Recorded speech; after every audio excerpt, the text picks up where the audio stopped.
If you think back to when we got started on this project, the second thing we built, or I built and showed you, was the mute circuit in the receiver, which had a JFET here, which I said shut off the audio that's coming through the IF chain and the audio amplifier.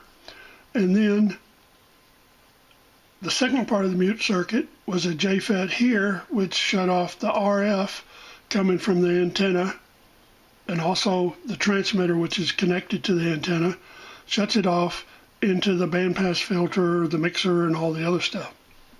But when I built that, I couldn't test it because it requires a transmit enable signal, okay, to come from the transmitter circuitry to enable the mute circuitry, and I couldn't test it. So let's build that.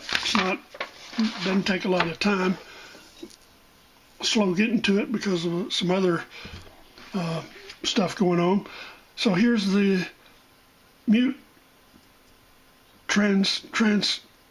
this is the part of the mute circuitry. We can call it the keying circuitry, which is going to enable the mute. Now, I've got a pad which you connect the key to. It can be a straight key, it can be a bug, it can be a CUDI, or it can be the output transistor from a keyer, okay, like a K1EL or even from a keyboard.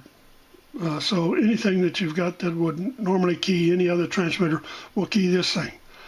So I built it, and since it's just a few parts, it's this part of the board, and the key pad is this little pad right here. I didn't label it when I laid out the board, and I'll come back and do that remember this is a prototype, so I'll put that in my notes to fix. Hopefully I'll do that. So in order to key this thing, I'm going to use a little test lead clip, hook it to ground, and then all I have to do is touch that pad and activate the mute. Now hopefully. So let's hook up my high dollar speaker here.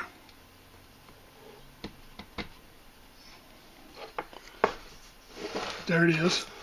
And get my power supply, hook it up in the right direction, and you can hear the hiss. Let me bring it up to the mic. I think, yes, you should be able to hear that. Now I'm going to key it, okay, and listen to what happens. You don't hear anything, do you? It's because it's muted. Now I've got another thing here that I can do. Let's say a loud signal is coming in from the receiver. Now I know that if I touch C9 here, I'm going to start oscillating and it'll be loud. Okay, it's kind of an ugly tone. Let's see if I can do this. I'm going to rotate this a little bit so I can get to it and still keep it in the thing, so you know that you see what I'm doing. I'm going to start the tone. I'm going to try to start the tone, and then I'll touch the pad. Hear the tone go away. That's because the mute is activated. Also, you can't tell, but when I unkey the key, there's a slight delay, and that's an RC value, and we may have to mess with that. We'll see how it works. If that also affects the transmit. So the next part, and you didn't hear anything from the transmitter because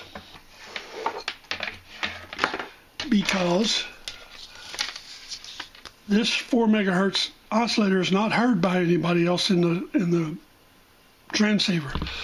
We need to feed it through the mixer, and the VFO, the local VFO, which is running at 3 plus 4 gives us 7.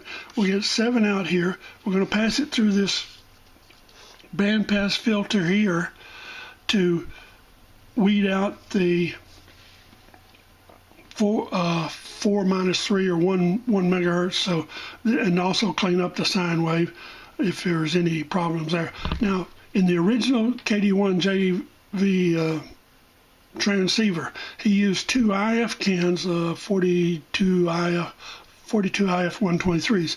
Those things are both expensive and hard to find. They're going for anywhere from $6 or $7 a piece or higher. So I'm going to change this out. So let's go build the mixer, and I'm going to build this first amplifier here,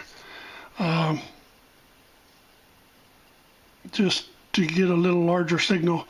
No, I can't do that because I'm going to have to wind the bandpass filter. Let me just get the mixer going and see what happens.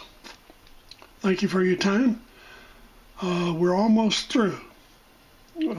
Just a few more things to go, and we'll have us a functioning transceiver. Thank you. Remember to hit the like button, and I'll be back.